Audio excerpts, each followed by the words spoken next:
அன்பு தமிழ் நெஞ்சங்களுக்கு ஆஸ்ட்ரோ தமிழ் மகளின் இனிய வணக்கங்கள்.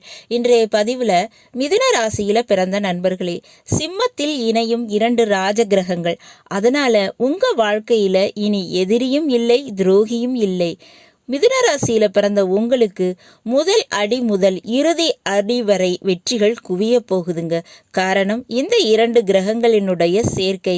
இதனை பற்றி தான் இன்றைய பதிவில் பார்க்க போகிறோம். பதிவினை முழுமையாக பாருங்கள். பதிவு பிடிச்சிருந்தால் லைக் பண்ணி கமெண்ட் பண்ணி மற்ற நண்பர்கள் உறவினர்கள் பயன்பெற அவங்களுக்கும் ஷேர் பண்ண மறந்துடாதீங்க.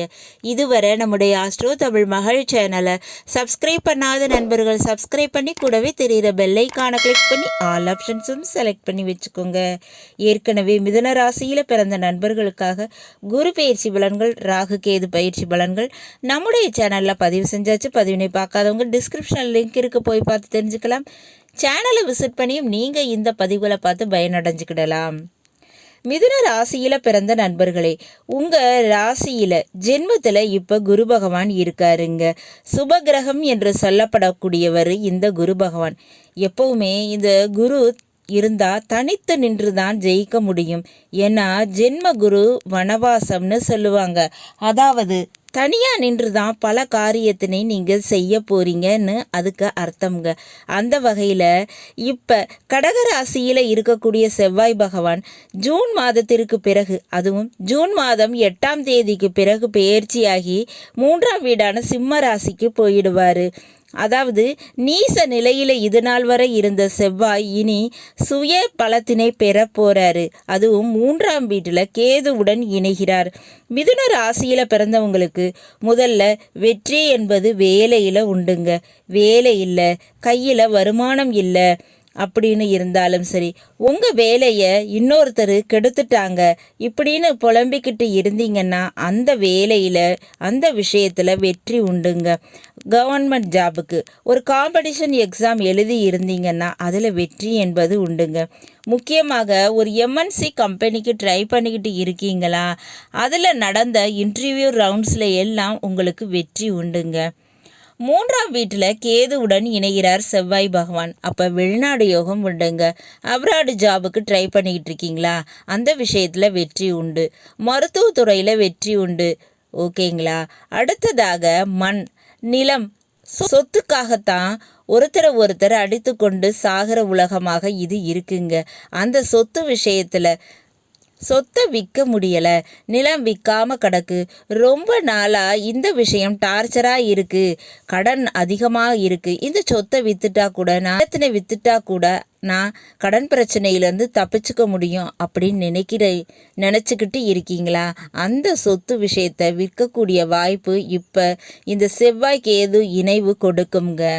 அடுத்தபடியாக பலரும் இடமாற்றம், வீடு மாற்றம் இதை எதிர்பார்த்துக்கிட்டு இருப்பீங்க. அப்படி மிதுன ராசியில் பிறந்தவங்களுக்கு வேலையில் இடத்தினை மாற்றக்கூடிய அமைப்பு அல்லது வீட்டினை மாற்றக்கூடிய அமைப்பு போன்ற விஷயங்கள் நடக்க ஆரம்பிக்குங்க. இப்போ இந்த செவ்வாய் பகவானுக்கு 4, 7, 8 என்ற பார்வை பலன் உண்டுங்க.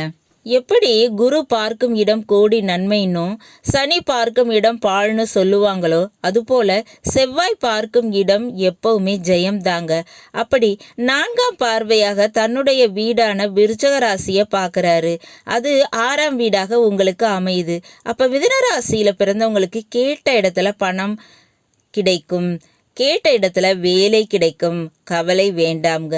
7ஆம் பார்வையாக கும்பராசியை பார்க்குறாரு. மிதுன ராசிக்கு 9ஆம் வீடு, அதில் ஏற்கனவே ராகு இருக்காரு. அந்த ராகுவை குரு பகவான் 9ஆம் பார்வையாக பார்த்துக்கிட்டு இருக்காரு உங்கள் ஜென்மஸ்தானத்தில் இருந்து. அப்போ ராகுவுக்கு குரு பார்வை மற்றும் செவ்வாய் பகவானுடைய பார்வையும் கிடைக்குது.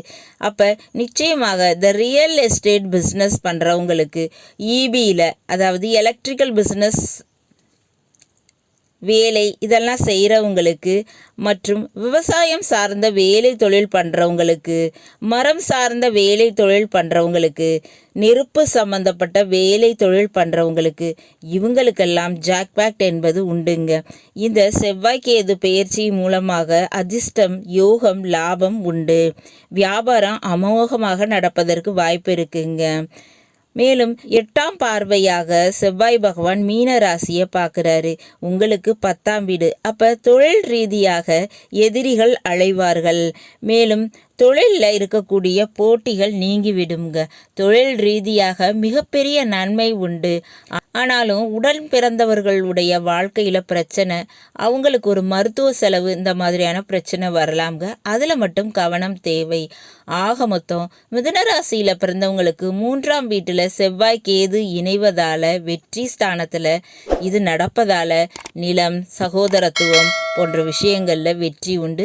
வேலை தொழிலில் வெற்றி உண்டு. வெளிநாட்டு விஷயத்தில் வெற்றி உண்டு. ஆன்மீக விஷயத்தில் சித்தி கிடைப்பதற்கும், தெய்வீக காரியங்களில் அனுகூலமான விஷயங்கள் நடப்பதற்கும் நிச்சயமாக வாய்ப்புகள் இருக்குங்க.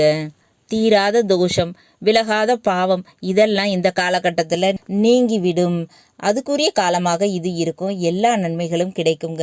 நல்லது நண்பர்களே, இன்றைய பதிவு உங்களுக்கு பிடிச்சிருக்கும்னு நினைக்கிறேன். பிடிச்சிருந்தா லைக் பண்ணி, கமெண்ட் பண்ணி, மற்ற நண்பர்கள், உறவினர்கள் பயன்பெற அவங்களுக்கும் ஷேர் பண்ண மறந்துடாதீங்க.